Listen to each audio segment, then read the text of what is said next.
that we all have a partner gives me that at least somebody knows that there is an answer out there. And just because I didn't find it yet, it doesn't mean it doesn't exist. It does exist, and my job is to find it. We don't have all of these problems. We have all of these challenges. And if you look at it as a challenge, you will understand that you came here to overcome that challenge. But the word problem, when we say, oh, we have all these problems, oh, I have a lot of problems right now, we're basically saying, I can't solve anything. A problem is a dead end. A problem is the stick in the mud that you can't pull out. But a challenge says, there could be 5 solutions. Which solution do I want? Again, it is our language. And has he taught you a new language? I feel like I speak a different language than most people. Not because of any other reason than I understand life differently. So when people come to me and they're devastated, I ask them why they think they're devastated. What do they feel they can't fix? And is it them, or is it the situation, or is it another person? But you cannot get the best answer if you don't have the right question. And a lot of times we stop at question 2 when there's probably another 3 to go. So you might answer question 2 and still feel like your problem isn't solved. But that's only because you didn't get deep enough into it to know what you even want from the solution. And if you ask the wrong question, does Christ redirect you? Or do you have to keep asking? You know, that's interesting because sometimes he doesn't answer me, or I don't write for a while because I'm in the thick of something and I can't even wrap my own mind around it. And I know that it's because I don't know what I need to know. I have learned that. It took me a while. People think that, oh my God, you see Christ? I'm like, yeah. And you hear him? Yeah. Oh, you're so lucky. And I look at them like, are you kidding me? It's a blessing. But there's something in there that comes with many challenges. And he doesn't answer you until you're done. He doesn't explain it to you, which is the answer. He's not a quick fix. He's not a ticket. It's not a joke. Yet it's a lot of fun because there's so much humor in it. When you look at life with challenge in your mind rather than problem in your mind. When you know that if something isn't solved, it just wasn't meant to be solved yet because you're in the process of learning it. The answer isn't the prize. And that's something I learned. We all want an answer. We all want the paycheck. Then when we get the paycheck, sometimes we don't even know what to spend the money on.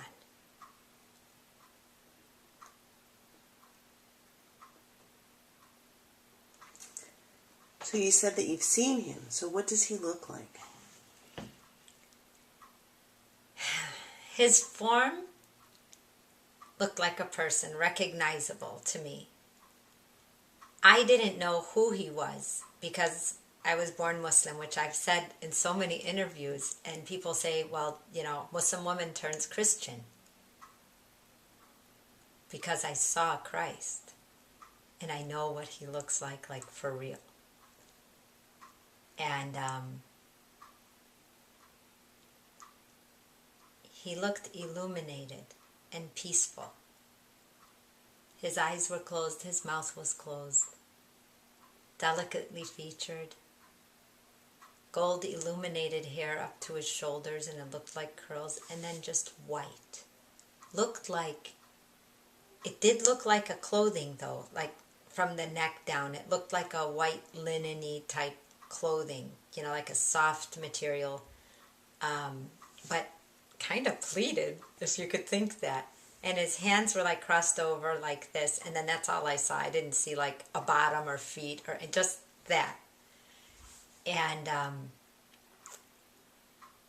seeing him, the surprise of seeing a Christian figure as a Muslim, I was concerned about who was I now that I did.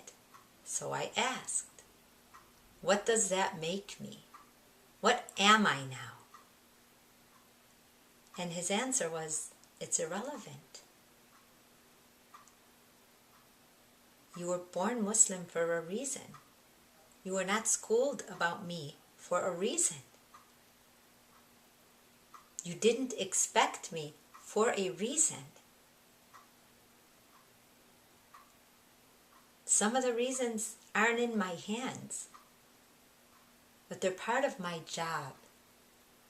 And I was told what my job was. And in that, when I think of what I'm here to do, I go back to that first sighting, that first time I saw him, and all I see is that look. Even though I still see him, it's like when you have a baby and you just, they're growing up in front of you, but you always remember them right in that minute when they were born. That's how I continue to see him in my mind.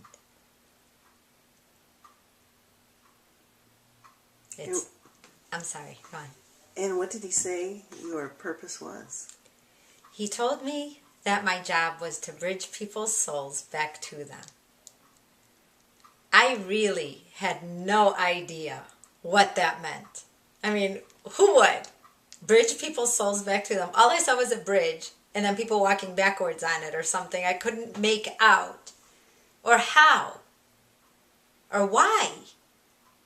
And even bigger than all of that, if I could do that. I had no idea. And at the same time, I knew it would happen. And the how wasn't as important once I realized that I couldn't control him coming. So maybe that the way this was all working, that wasn't in my hands. And it really taught me a deep trust that took me a couple years after seeing him to feel enough to say, oh my gosh, I really am going to write these books he told me I was going to write. I'm not an author. I really am going to speak. And God knows I love to talk. But do I want to talk in front of a bunch of people? I wasn't so sure. I didn't even know if I was that person.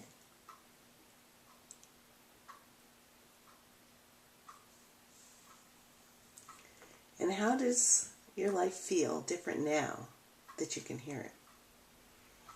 That I can hear him?